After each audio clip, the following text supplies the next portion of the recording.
nous demandons d'acclamer pour Jésus-Christ, comme on l'avait dit le dimanche dernier. Amen. Vous réalisez ce que Dieu pour toi, vous réalisez ce que Dieu t'a créé à son image. Vous imaginez que Dieu t'a donné beaucoup d'opportunités. Vous imaginez que Dieu t'a donné beaucoup de valeurs.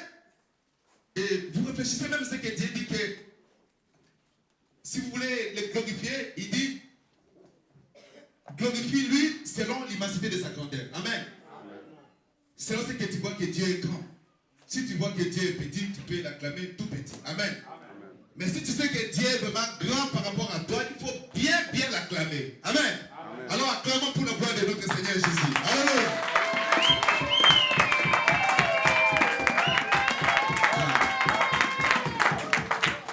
Amen.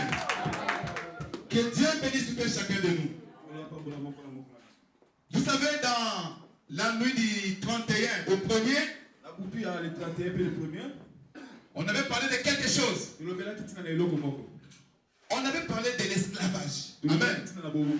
Parce que beaucoup d'enfants de Dieu, bien qu'ils soient libres, mais ils vivent dans l'esclavage. Même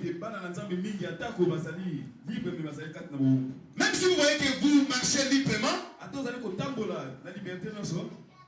mais tu es l'esclave du diable. Ou bien vous marchez librement et tu es l'esclave du Seigneur. Mais l'esclave du Seigneur amène à la vie éternelle et à la bénédiction de Dieu. Alléluia. C'est pourquoi même les mardis, nous avions dit sur le thème de l'esclavage. On avait lu un verset d'un livre de Proverbes. Et qui nous dit que voilà, toi un enfant de Dieu,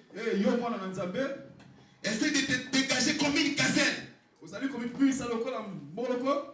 Essaie de te dégager, de fuir, de quitter les lieux de captivité comme une gazelle dans la main d'un chasseur.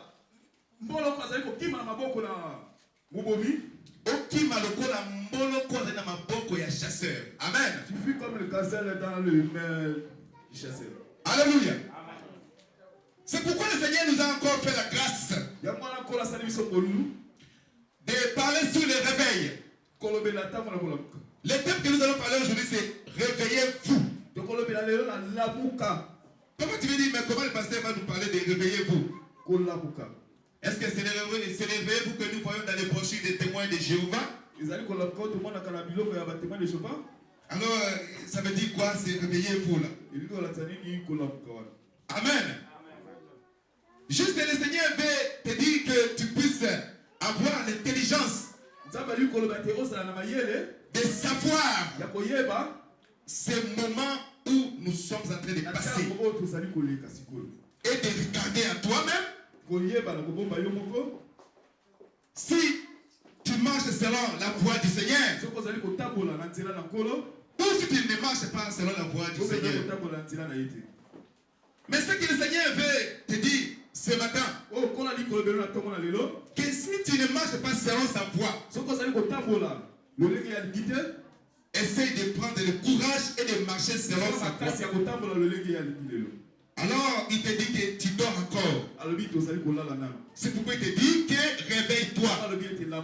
Alléluia. On va dans les Écritures, dans le livre d'Ésaïe chapitre 52. On va prendre les versets premiers, juste la première phrase, et les versets 2, la première phrase aussi. Ésaïe 52, chapitre 1, le verset 1, la première phrase. Ésaïe chapitre 52, verset 1. Réveille-toi. Réveille-toi, réveille ta parure, Sion. Deuxième verset. Secoue ta poussière, lève-toi. Alléluia. Ici le Seigneur nous parle d'une grande chose. Il dit réveille-toi. Réveille-toi. Vous savez, lorsque Dieu vous parle d'une chose et qu'il le répète, ça veut dire que Dieu vraiment dans les nuages de rêverie. Alléluia. Alors le Seigneur te secoue, il te pousse, il te dit réveille-toi. Et lorsqu'il te fait pour la première fois, réveille-toi, tu dors encore. Alléluia. Il te dit encore réveille-toi. Et réveille ta parure. Alléluia. Il dit réveille-toi, réveille-toi. Ce n'est pas le moment de dormir. Ce n'est pas le moment de faire des rêveries. Ce n'est pas le moment de t'emporter par tout ce qui se passe dans le monde. Mais réveille-toi. Regarde ce que dit la parole. Moi je suis la parole. Oui, je suis en train d'accomplir ce que j'ai déjà dit. Alléluia. Et alors le Seigneur te dit de te réveiller ce matin. Alors regarde un peu, moi je ne connais pas tes problèmes. Alléluia. Mais je sais une chose. Si le Seigneur il te dit de te réveiller, il sait pourquoi il te dit de te réveiller. Amen. Même lorsque nous avons parlé de l'esclavage, c'est juste à cause de ça que le Seigneur nous parle de nous réveiller. Alléluia. Réveille-toi un peu de regarder ta vie. Regarde ta vie. Est-ce que ta vie elle est saine devant le Seigneur? Ou bien ta vie ne glorifie pas le nom de Dieu? C'est pourquoi le Seigneur te dit de te réveiller ce matin. De regarder où tu es tombé. Alors quelqu'un qui est tombé, la première réaction de cette personne de s'élever. Alléluia. C'est pourquoi il te dit secoue ta poussière. Alléluia. Il te dit secoue ta poussière. Alors la première personne qui est tombée, oui, lorsqu'il est tombé, la première réaction c'est il regarde de gauche et à droite. Amen. Et lorsqu'il regarde de gauche et à droite, il secoue la poussière de ses vêtements et il marche. Alléluia. Il poursuit son objectif. Alléluia. Alors le Seigneur te dit ce matin de te réveiller. Alors si tu es tombé, secoue la poussière et marche vers l'avant. Va vers l'avant. Va chercher ton secours. Vous savez le roi David. Le roi David dit dans Psaume 121. Il dit que j'élève mes yeux vers les montagnes. Alléluia. D'où me viendra le secours? Il dit que le secours me vient de l'Éternel qui a fait les cieux et la terre. Alléluia. Dans le livre de Jérémie 17. Il dit maudit soit quiconque met son espérance à l'homme. Mais qu'il soit béni celui qui espère en l'Éternel. Alléluia. C'est pourquoi le roi David dit que j'élève mes yeux vers les montagnes. D'où me viendra le secours? Il dit que le secours ne vient pas des hommes. Alléluia. Le secours ne vient pas des rois. Mais le secours vient de l'Éternel qui a créé les cieux et la terre. Amen. C'est pourquoi mon frère, toi tu cherches le secours. Mais moi je te dis de te lever premièrement. Tant que tu ne te lèves pas, tant que tu ne secoues pas ta poussière, le secours ne viendra pas. Alléluia. Tu risques d'avoir même l'incrédulité au fond de ton cœur. Et de fuir même l'église. De dire que dans cette église-là, il n'y a pas de bénédiction. Alléluia. Mais moi je vais te dire une chose, que le secours ne vient pas de quelqu'un, mais le secours vient de l'Éternel. La bénédiction ne vient pas d'un pasteur, mais la bénédiction vient de l'Éternel. C'est pourquoi le Seigneur il te dit cette chose. De te réveiller, de quitter encore ce que tu rêves là, de laisser encore ce qui te tourmente là, mais d'avancer dans la parole, d'avancer avec le Seigneur. Tu trouveras ta bénédiction. Alléluia. Tu trouveras ta bénédiction. Nous allons dans les Écritures. Matthieu 16, verset 1 à 4. Alléluia. Qu'est-ce que la Bible dit? Matthieu chapitre 16, verset 1 à 4. Matthieu chapitre 16, verset 1 à 4. Oui. Je lis au nom puissant de notre Seigneur Jésus. Ah. Les pharisiens et les sadducéens abordèrent Jésus et pour le prouver, lui demandèrent de leur faire voir un signe venant du ciel. Jésus leur répondit, le soir, vous dites il fera beau, car le ciel est rouge, et le matin, il y aura de l'orage aujourd'hui, car le ciel est d'un rouge sombre. Vous savez discerner l'aspect du ciel et vous ne pouvez discerner les signes des temps.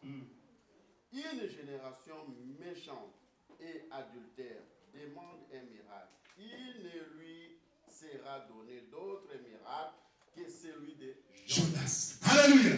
Jésus dit aux pharisiens et aux sadducéens, il dit que pour les éprouver, lui demandait de leur faire un signe venant du ciel. Jésus leur répondit, le soir vous dites il fera beau, car le ciel est rouge, et le matin il y aura de l'orage aujourd'hui, car le ciel est d'un rouge sombre. Vous savez discerner l'aspect du ciel, et vous ne pouvez discerner les signes des temps. Alléluia. C'est pourquoi je te dis ce matin de te réveiller, de regarder un peu ceux qui te tourmentent, de regarder encore ceux qui te freinent pour aller de l'avant, pour avancer vers le Seigneur.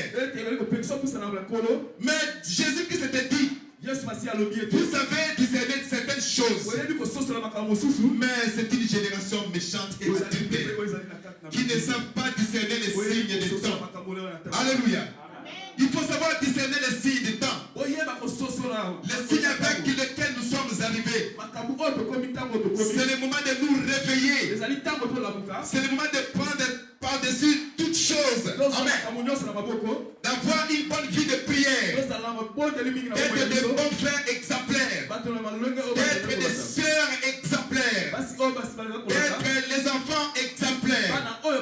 Les signes étaient déjà devenus les mauvais signes. Mais les sadducéens et les pharisiens demandaient encore Jésus de leur faire des signes venant du ciel. Jésus-Christ leur a dit, vous demandez des signes, vous savez discerner les signes des temps, mais comment vous pouvez pas discerner les temps avec lesquels nous sommes arrivés? Vous êtes une génération méchante et adultère. Il n'y aura pas d'autres miracles, il n'y aura pas d'autres signes que celui de Jonas. Alléluia. Vous savez ce qui est arrivé à Jonas dans le pays de Ninive. Alléluia. Ce qui est arrivé à Jonas dans le pays de Ninive, c'était la grande ville de Ninive qui contenait plus ou moins 120 000 hommes. Alléluia. Alors tous ces hommes étaient dans l'abomination devant le Seigneur. Tous ces hommes étaient des hommes qui servaient le diable. Mais un jour, la colère de Dieu était descendue. Dieu a envoyé son serviteur Jonas. Dieu a dit, tu vas aller dans la ville de Ninive. Tu vas aller dire encore 4 jours et je détruirai Ninive. Encore quelques heures, je détruirai Ninive. Si vous ne vous repentez pas. Alléluia. Il n'y a pas d'autre miracle. Vous savez, il n'y a pas d'autre miracle. Il n'y a aucun miracle qui dépasse la repentance. Alléluia. Tous les miracles, oui, c'est pour juste montrer que Dieu est là. Amen. Quelqu'un qui ne croit pas, il voit juste pour montrer que la puissance de Dieu agit. Alléluia.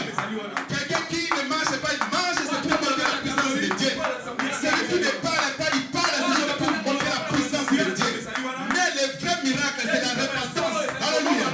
C'est pourquoi il dit dans Luc 15, verset 3 à 7, il dit que cet homme qui avait 100 brebis et qui a perdu une seule brebis, il a laissé les 99. Il est parti à la recherche d'une seule brebis qui était perdue. Alléluia. La Bible dit que lorsqu'il a trouvé cette brebis, il a mis sous ses épaules. Dans tout le village où il passe, il dit aux hommes, venez chez moi. Nous allons fêter parce que ma brebis qui était perdue, elle est retrouvée. Alléluia. Ainsi, à tous les pécheurs qui se répandent au Seigneur, il y a une grande fête au ciel. Il n'a jamais eu de fête parce que quelqu'un qui ne parlait pas a parlé. On n'a jamais eu de fête dans le ciel parce que celui qui ne voyait pas a vu. Alléluia. Il y a des fêtes au ciel. Seulement si le frère John s'est repenti, il est devenu une nouvelle créature. Alléluia. Voilà les vrais miracles. C'est pourquoi le Seigneur te dit dans Matthieu 6, verset 31 à 33, il te dit que cherchez premièrement le royaume et la justice de Dieu, et tout ce que vous avez besoin, vous les aurez par-dessus. Vous savez, le Seigneur vous a dit quelque chose de bon. Amen. Il n'est pas dit que voilà, lorsque vous allez chercher les choses que vous avez besoin,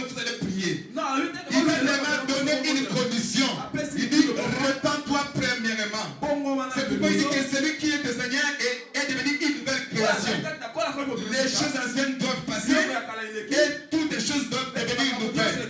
Lorsque vous êtes repenti au Seigneur, lorsque vous êtes venu au Seigneur, le Seigneur commence à regarder dans ta vie. Comme il connaît l'intention de notre vie, lorsqu'il connaît nos pensées, et lui-même il commence à voir. Il dit que papi a besoin de se marier.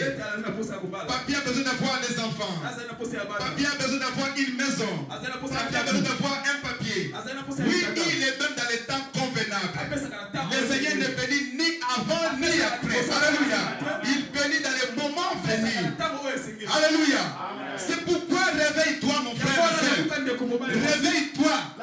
Vous savez, lorsque j'ai dit tout à l'heure que si le Seigneur répète la chose deux fois, c'est comme dans le temps de Joseph en prison. Joseph en prison, les prisonniers qui étaient avec lui, les rois Nabucodonosor, pardon, les rois Nabucodonosor, les rêves est venu deux fois. Joseph lui a dit, si tu as vu la chose revenir deux fois, c'est un arrêté du Seigneur. C'est que la chose va se faire. C'est pourquoi le Seigneur nous a dit de nous réveiller. Il te secoue pour la première fois. Il dit, réveille-toi mon frère. Réveille-toi ma soeur. Alors il faut que tu te réveilles. Alléluia. Il faut que tu te réveilles. Il faut que tu réveilles tout ce qui t'entoure. Tout ce qui te distrait. Que ce soit dans les lieux de travail, que ce soit dans la famille, que ce soit même avec ta femme ou avec ton mari. Le Seigneur dit une chose. Il dit que celui qui met sa main à la charrue et regarde en arrière, il n'est pas digne de moi. Le Fils de l'homme est venu pour diviser. Alléluia. Il est venu pour diviser. Il a dit, je suis venu pour diviser la femme et son mari. Je suis venu diviser le père et son fils. Je suis venu diviser la mère et la fille. C'est pour que tous puissent apporter leur amour envers moi. Alléluia. Je ne peux pas aimer ma femme plus que Jésus-Christ. Alléluia. Ma femme ne peut pas m'aimer plus que Jésus-Christ. Amen. Nous pouvons nous aimer, mais le grand amour, c'est Jésus-Christ. Celui qui détient la bénédiction. Alléluia. Celui qui a la clé du bonheur. Alléluia. Celui qui peut donner tout ce que nous avons besoin. Alléluia. Acclamons pour Jésus-Christ. C'est pourquoi nous allons regarder les aspects du ciel. Nous regardons tout ce qui se passe dans le monde. Mais nous sommes encore, c'est comme si nous sommes encore en train de rêver.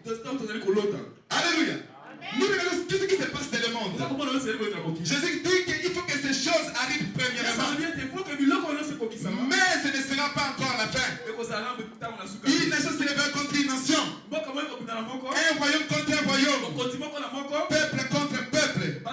Il y aura des trahisons. Le père livrera son fils à la mort. Le frère livrera son fils, son frère à la mort. À cause des choses du monde. Mais nous sommes encore en train de rêver. Il faut être comme Jésus-Christ avait dit à ses disciples de Matthieu 13. Il a dit que les anciens prophètes ont désiré voir ce jour où ils n'ont pas vu. Entendre ce que vous entendez, ils n'ont pas entendu. Mais vous, heureux-vous parce que vos yeux ont vu. Alléluia. Nous, on voit ce que Jésus-Christ a dit il y a 2000 ans. On le voit aujourd'hui. Mais nous sommes encore en train d'être distraits. Alléluia. On est encore dans la distraction du monde. On ne considère pas encore qui est Jésus-Christ de Nazareth. On ne connaît pas encore qui est vraiment le Seigneur. Si on savait qui est le Seigneur, il y a des gens qui pouvaient tous les jours glorifier le nom de Jésus-Christ.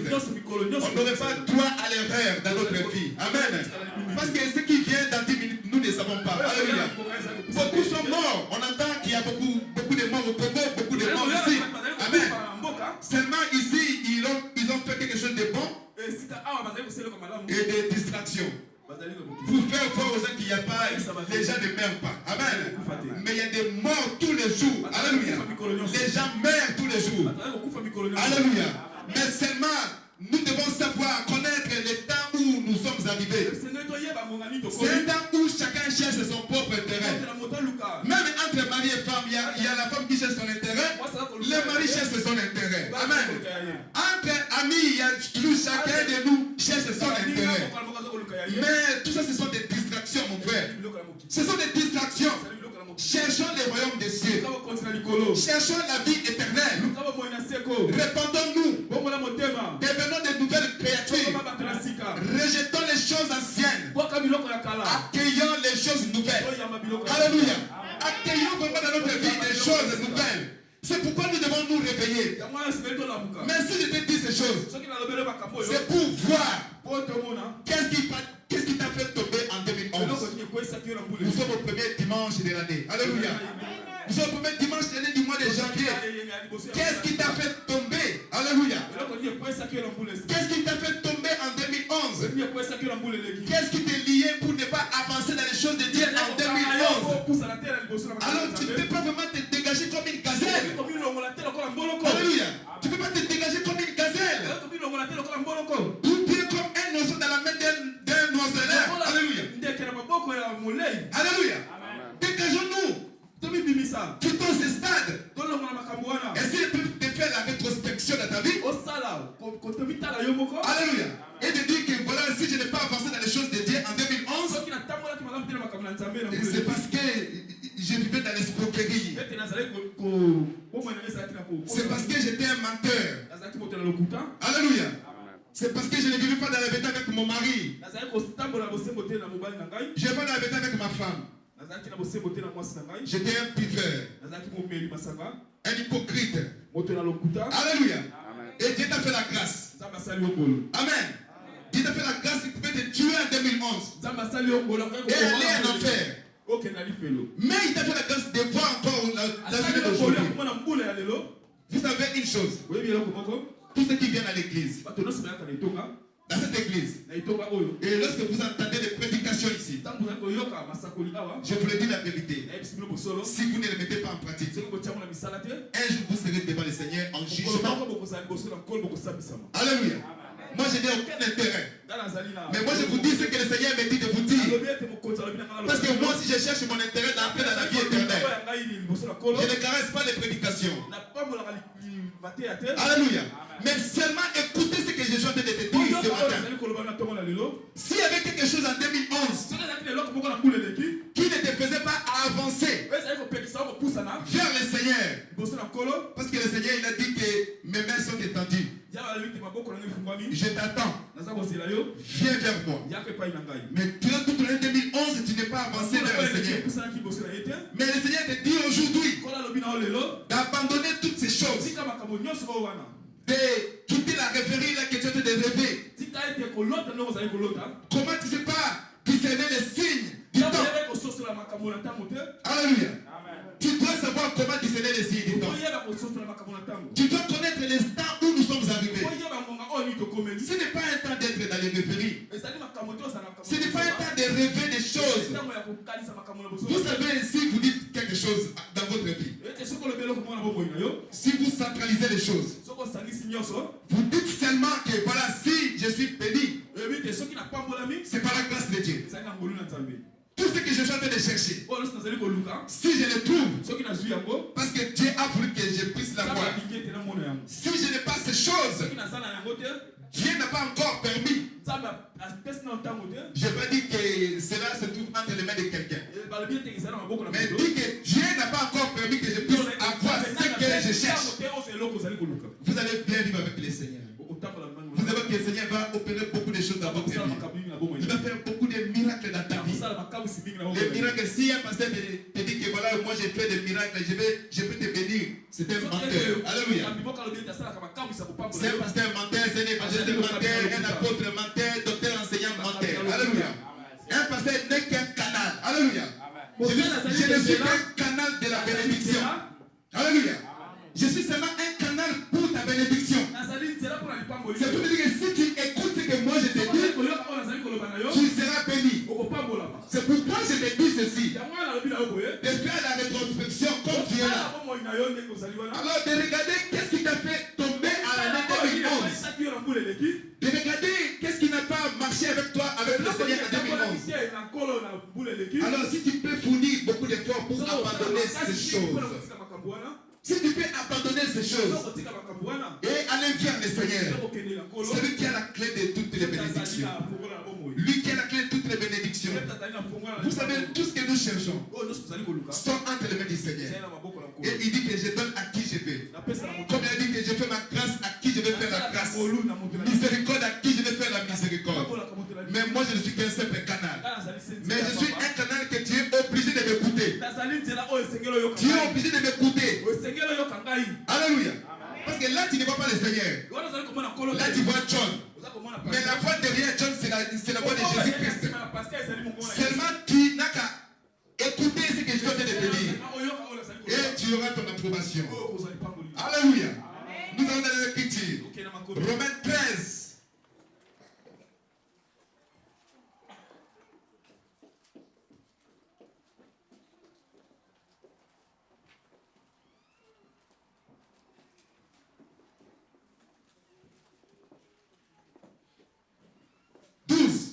À 14, là il dit ceci. Romains chapitre 13, verset 12 à 14. La nuit est avancée, les jours approchent. Dépouillons-nous donc des œuvres des ténèbres et revêtons les armes de la lumière. Marchons honnêtement comme en plein jour, loin des orgies, des livrogneries, de la luxure et de la débauche, des querelles et des jalousies. Mais revêtez-vous du Seigneur Jésus-Christ et n'ayez pas soin de la chair pour en satisfaire les convoitises. Alléluia. Je pense qu'il y a quelque chose qui t'a fait tomber. Mais c'est le Seigneur te dit ce matin. Parce que tu dormais encore.